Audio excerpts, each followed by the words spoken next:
Righto, moving right along. I've found a couple of the little dockside type buildings that will probably go here. Little fishing bait hut there, and a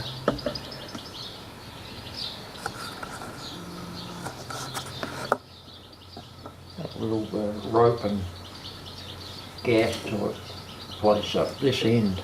And I've got a couple of other dockside buildings that are unmade, one bar mills and one pod scale, so probably get into those a little bit further down the track, and whether they go on this side of the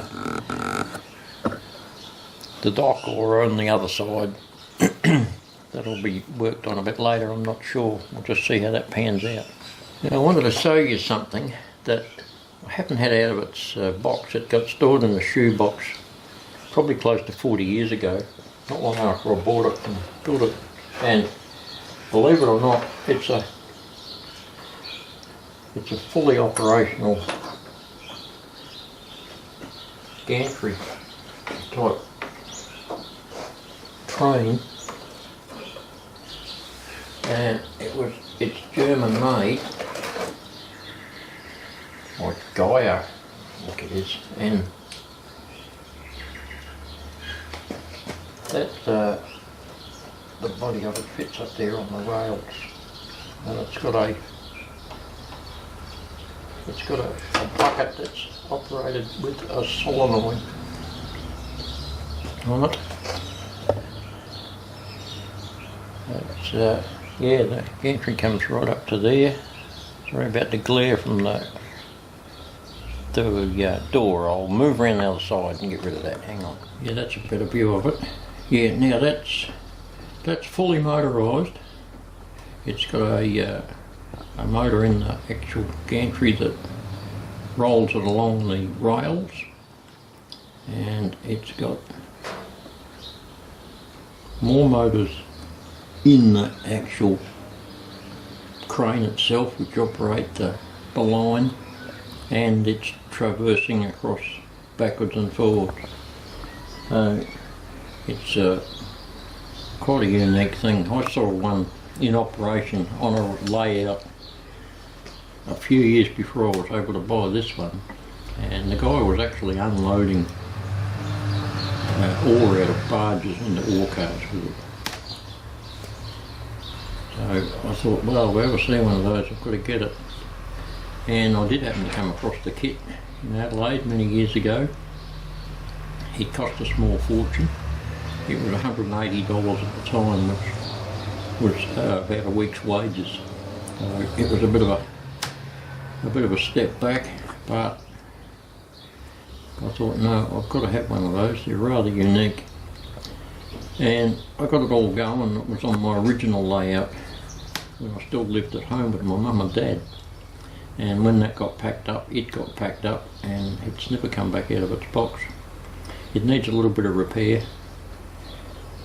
The stabilising jib's broken, and yeah, it'll have to get all put back together, of course, and get running. Now, the whole point of the exercise is I will probably put it on rails so that it runs up and down here, so that it can in fact unload barges with ore into ore cars on that dockside siding. That's the plan anyway. Now, I found the original box that the model kit came in. There it is there. It wasn't Gaia, it's Meyer. M-E-I-E-R. Made in Western Germany. So that's a pretty old kit. That's pre-unification between the two Germanys. Yeah, I'm trying to think how long ago that was. It was early 80s, I think, when I bought that. Yeah, $180 back then, that was a lot of money. When I first looked at the price on there, I just saw the 80 on there, not the 1 hiding next to it. And I thought, oh beauty, took it up to the counter, and the guy said, that's $180, thanks. And after I got back up off the floor, I thought, well, this is a once in a lifetime opportunity to get one of these things, so I bought it. Yeah, that's the original box. They obviously used to make other kits as well. I keep spare plastic kit bits in it now. Needless to say, the assembled model won't fit back in that box, but yeah, that's the original box. So there you have it. So back to the main construction of this area. I've got marked out, and you can see the little pen lines where I've got to cut this all out so that the water course goes underneath and over to the other side yonder. And so I've got all that marked out, so it's a matter of getting the jigsaw onto that and cutting those out, and it'll leave these little bits here which will be underneath the track, and I'll turn them into steel girder type bridges that go across the way, and we should be good. So I'm going to get the jigsaw and get stuck into this, and I shall be back. Right, just an update on the bridge situation before I start jigsawing pieces out. I put part of that girder bridge together, that kit, and that gives you an idea of what that's going to look like all across there, because there'll be another piece up that end and another piece up this end, which I shall construct for myself using this one here as a template.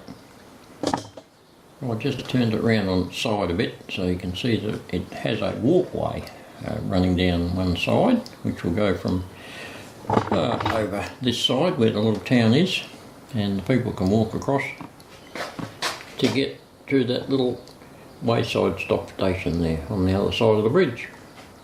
So that should all mesh in together nicely, but yeah, that'll get postponed for a little while I get the jigsaw out and start cutting some water courses through the board here. Righto, here's the story so far. Now I've started jigsawing out some little holes there. See, it's going to be the water course. There's more to come, of course, to go all the way across to the other side. Now I may extend those a little bit more to get a little bit more watery front there, and so that I can slope down into the water course. But these bits left, it's underneath the track there for little girder bridges. So, and that's that. Now, what I've had to do is, so that I can work underneath, I had to take out this big piece of timber underneath the tracks. So that will have to come out temporarily, and also it's got to go anyway, because there's this big truss bridge is going to go across there. But I've had to do a little bit of calculation for supports either end, so there's a little bit of modification got to go on up this end and a little bit of modification up the other end. I'll just stick that back under there for now.